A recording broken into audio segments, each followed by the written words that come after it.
வரியார் கொன்றீவதே ஈகை மற்றெல்லாம் குறியெதிர்ப்பை நீர துடைத்து. காலை வணக்கம் தமிழம்மா. காலை வணக்கம். என்ன வெண்பா, மிதிவண்டி வாங்கிட்டியா?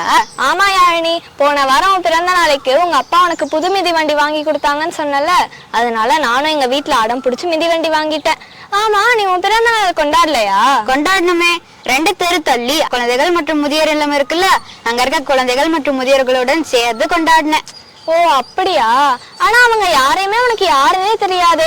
அவங்களுக்கு உதவி செஞ்சு உனக்கு என்ன பயன் இருக்கு?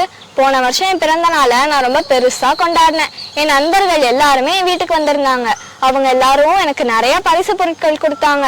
நானும் அவங்களுக்கு விலை உயர்ந்த பரிசு பொருட்கள்லாம் கொடுத்தேன். அப்படியா? நாங்க இந்த குடியிருப்புக்கு வந்து கொஞ்சம் மாதங்கள் தானே ஆகுது, அதனால எனக்கு தெரியல. இன்னும் 2 மாசத்துல எனக்கு பிறந்த நாள் வருது, அதுக்கு நீ கண்டிப்பா வரணும். கண்டிப்பா வரேன். சரி, அம்மா தேடுவாங்க, வீட்டுக்கு போகலாமா? போகலாமே. அங்க பாரு, அங்க ஒரு பொண்ணு பூ வித்துட்டு இருக்கா. சரி வா, என்னன்னு பாக்கலாம். நீ ஏன் இங்க பூ வித்துட்டு இருக்க? நீ இன்னும் பள்ளிக்கூடம் போலையா? இல்லக்கா, அம்மாக்கு இன்னைக்கு உடம்பு சரியில்லை, அதனால இன்னைக்கு ஒரு நாள் மட்டும் அம்மாக்கு பதிலா நான் வந்திருக்கேன். அப்ப நீ என்ன சாப்பிடலையா? இல்லக்கா, இன்னும் சாப்பிடல. அப்ப இந்த இதுல இருந்து கொஞ்சம் எடுத்துக்கோ. இல்லை பரவாயில்ல, வேண்டாம். பரவாயில்ல, எனக்கு நிறைய இருக்கு, நீ கொஞ்சம் சாப்பிடு. நன்றிக்கா. ஐயமிட்டு உன் எத்துணை ஆயினும் ஈதல் நன்று, உண்டி கொடுத்தோர் உயிர் கொடுத்தோரே, செல்வத்து பயனே ஈதல். அக்கா, எனக்கு இது புரியல, கொஞ்சம் சொல்லி தரீங்களா? நீ நம்ம பள்ளி தானே? ஆமா அக்கா, நான் 8ஆம் வகுப்பு. நம்ம பள்ளியில மாணவர் தேர்தல் நடக்குதுல்ல, அதுல நான் நீல அணிக்கு துணை தலைவரா போட்டியிடுறேன். நீ 8ஆம் வகுப்புல இருக்க எல்லா மாணவர்கள்ட்டையும் சொல்லி எனக்கு வாக்கு செலுத்த சொல்றியா? அப்பதான் நான் உனக்கு சொல்லி தருவேன். கண்டிப்பா சொல்றேன் அக்கா.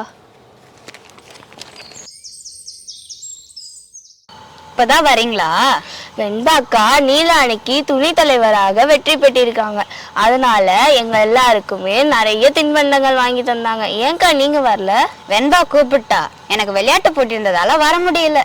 தின்பண்டங்கள் ரொம்ப அருமையாக இருந்தது. வெண்பாக்கா கலக்கிட்டாங்க.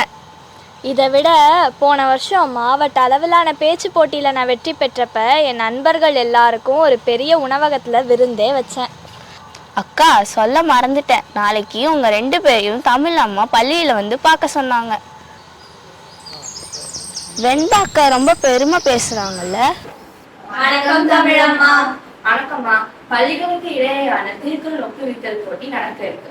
அதுக்கு நம்ம பள்ளியில இருந்து உங்க 2 பேரையும் அனுப்பலான்னு தலைமை ஆசிரியர்கிட்ட சொல்ல போறோம். உங்களுக்கு சம்மதம் தானே? சம்மதம் தமிழம்மா. அப்புறம் யாழினி, உன்னோட ஈகைகளை பற்றி என்னோட வாழ்த்துக்கள். ஏற்கனவே உன் தோழிகள்லாம் இதை பத்தி சொல்லியிருக்காங்க. அன்னைக்கு நீ அந்த பொண்ணுக்கு உதவி செஞ்சதை நானும் பார்த்தேன். தொடர்ந்து இதே போலவே செய்யணும். வாழ்த்துக்கள். நன்றி தமிழம்மா. நீ என்ன இப்படி பாக்குற? தமிழம்மா, நானும் தான் எல்லாருக்கும் உதவி செய்யறேன். சொல்ல போனா யாழினியை விட அதிகமாவே பணம் செலவு செஞ்சு உதவி செய்யறேன். ஆனா எல்லாரும் யாழினியவே பாராட்டுறீங்க. வெண்பா, நீயும் தான் உதவி செய்யற. ஆனா உதவி தேவைப்படுறவங்களுக்கு செய்யும் உதவிதான் ஈகை பண்ணுவாங்க. மத்தவங்களுக்கு செய்யும் உதவி எல்லாம் ஏதாச்சும் ஆதாயத்துக்கு வேண்டி செய்யறதுக்காக. இததான் திருவள்ளுவர் ஒரு குறளின் மூலம் சொல்றாரு. அந்த குறள் என்னன்னா, வரியார் கொன்று ஈவதே ஈகை மற்றெல்லாம் குறியெதிர்ப்பை நீர துடைத்து.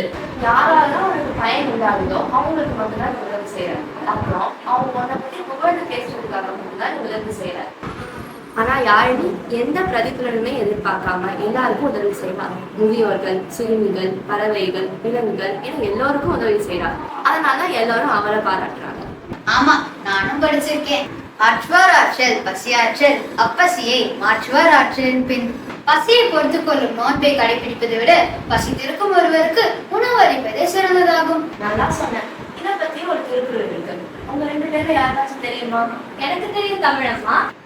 ஈதல் இசைப்பட வாழ்தல், அது வல்லது ஊதியமில்லை உயிர்க்கு. வலியார்களுக்கு பொருள்களை ஈர்த்து அதன் மூலம் தனக்கு புகழ் உண்டாகும்படி வாழ்தல் வேண்டும் என எடுத்துரைத்துள்ளார் நமது திருவள்ளுவர். இந்த திருக்குறள் தெரிஞ்சு நீ ஏன் அந்த வாழ்க்கையை கடைபிடிக்கிற? நன்றி தமிழம்மா. பலனை எதிர்பார்த்தும் பெருமைக்காகவும் உதவி செய்யற என்னோட தவற உணர்த்திட்டீங்க. இனிமே நானும் யாழினியை போலவே எல்லோருக்கும் உதவி செய்யறேன். உன் தவற நீ உணர்ந்தது எனக்கு ரொம்ப மகிழ்ச்சி. வாழ்த்துக்கள். இந்த வருஷம் குழந்தைகள் காப்பகத்துல இருக்க குழந்தைங்களோட என் பிறந்த நாளை கொண்டாடணும்னு அப்பா கிட்ட சொல்லணும்.